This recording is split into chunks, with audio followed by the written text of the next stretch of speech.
श्री भावार्थ रामायण अयोध्याकांड अध्याय 9. गुहक व श्रीराम यांची भेट. श्रीराम प्रत्यक्षात वनवासात जात असताना राजा दशरथ आपल्या सर्व राण्यांना मागे टाकून श्रीरामांना हाक मारतात. रामा, अरे रामा, मला एक वेळेस तुझे तोंड दाखव रे रामा, म्हणून राजा दशरथ दुःख करतात. त्यावेळेस श्रीराम सुमंताला म्हणतात, माझे वडील माझ्याजवळ यायच्या अगोदर रथ हा म्हणतात. त्यावेळेस राजा दशरथ श्रीरामाकडेच बघत राहिले आणि देहभाव विसरून राजा मूर्छित पडले. त्यावेळी सर्व बायका टाहू फोडून रडू लागल्या. सर्वजण अन्न पाणी सोडून दिले. अश्वानी पशु पक्षिणी सर्व प्राणी आपले अन्न प्राशन करण्याचे बंद केले आणि सर्वजण रडू लागले.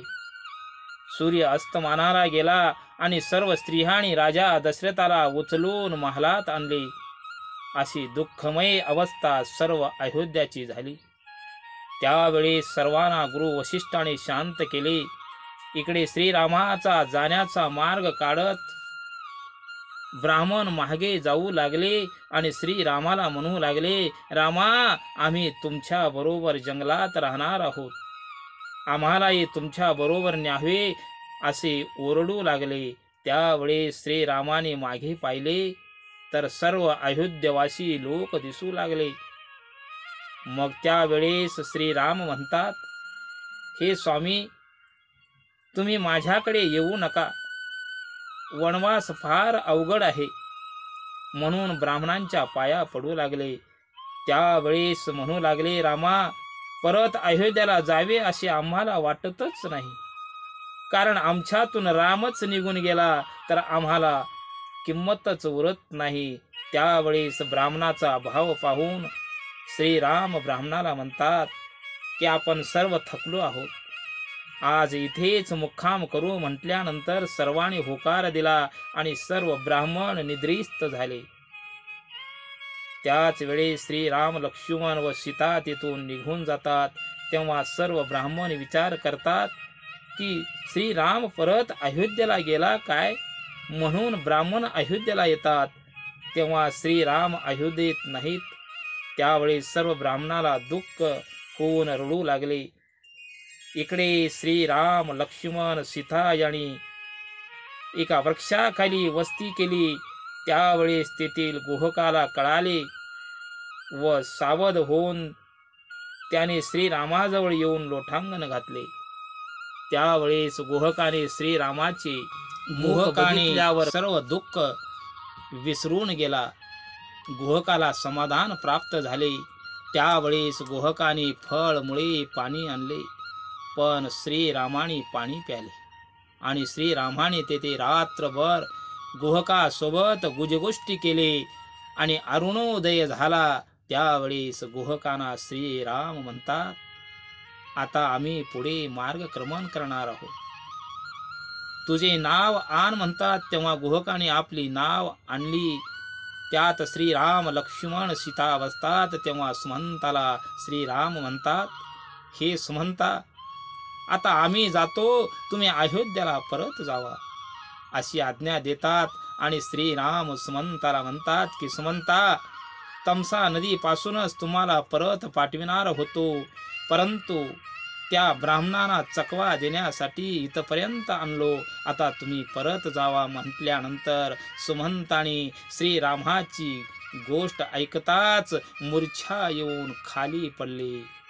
त्यावेळेस श्रीराम सुमंताला उठून शांत करून परत पाठवितात आणि अयोध्याला गेल्यावर सर्वांना सुखाचा उपदेश कर, ब्राह्मणांना समाधान कर असे म्हणतात. सुमंत धीर गंभीर अवस्थेत श्रीरामांना पाहत पाहत आपला रथ अयोध्येच्या दिशेने हाकू लागला.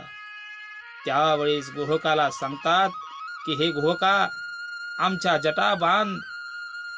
असं म्हटल्यानंतर गुहकाने जटा बांधल्या व सर्वजण नावेत बसून निघाले. तेव्हा गोहकांची आई ओरडू लागले की हे रामा, नावामध्ये पाय ठेवू नका, कारण तुमचे पाय लागून दगडाची बाई झाली, तसेच माझ्या नावाची बाई जर झाली तर आम्ही जगायचे कसे, असे म्हणते. तेव्हा अगोदर तुझ्या पाया पडू द्या, मगच तू जा म्हटल्यावर गोहकाच्या आईने पाय देऊन त्यांच्या पाया पडते, पूजा करते. तेव्हा श्रीरामाने त्या गोहकांच्या आईचा भाव बघितला आणि श्रीराम त्या गोहकाला व गोहकांच्या माथेला आशीर्वाद देता. तेव्हा नावेतून गंगा पार करून पुढे पद्म पुष्करणी तेथे जाऊन राहिले. तेव्हा गंगेला वाटू लागले की धन्य आज दिन. यमुनाही म्हणू लागली की मी श्रीरामामुळे पावन झाले व सरस्वतीही म्हणू लागली की मी आज पावन झाले.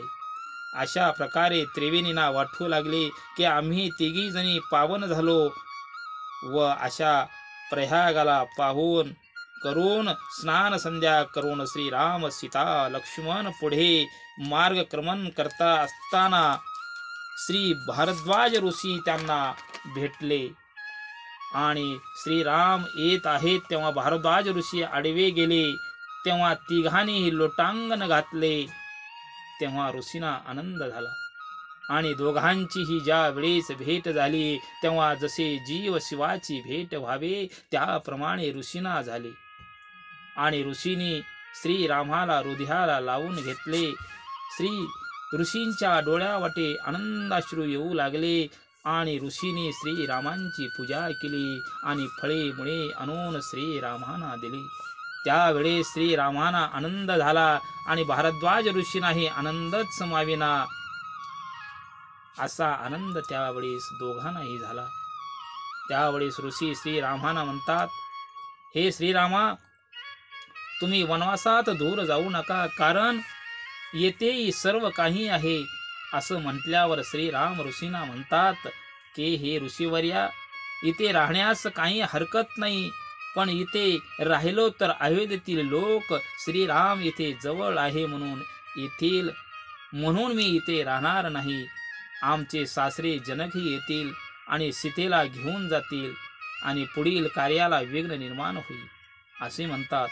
दशरथ राजे इथे येतील आणि माझ्या पित्याचे वचन खोटे ठरतील असं म्हटल्यानंतर ऋषीवर्य म्हणतात की हे प्रभू श्रीरामा, इथून पुढे चित्रकूट नावाचा पर्वत आहे आणि तिथे सदा फूल फळ आहेत आणि तिथे जात असताना वाटेत सिद्धवट लागेल. तिथे भावाने वंदन करून पुढे चित्रकूट पर्वतावरी जावा. असे म्हटल्यानंतर भारद्वाज ऋषींना नमस्कार करून पुढे मार्गक्रमण करत असताना रामाने ऋषीवर्यांना थांबवले आणि तिघेही यमुनेच्या ठिकाणी येऊन सर्व दृश्य पाहू लागले.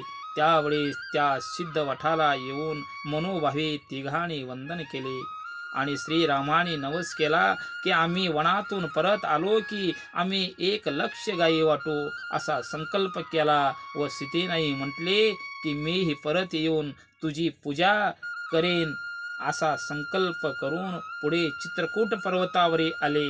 तेथील शोभा पाहून श्रीरामांना आनंद झाला आणि तेच राहावे असा विचार करून श्रीराम लक्ष्मणाला म्हणतात, हे लक्ष्मणा, आपल्याला पर्णकुटी बांधण्यासाठी जे काही लागते ते हत्तीने मोडून टाकलेले वृक्ष आण.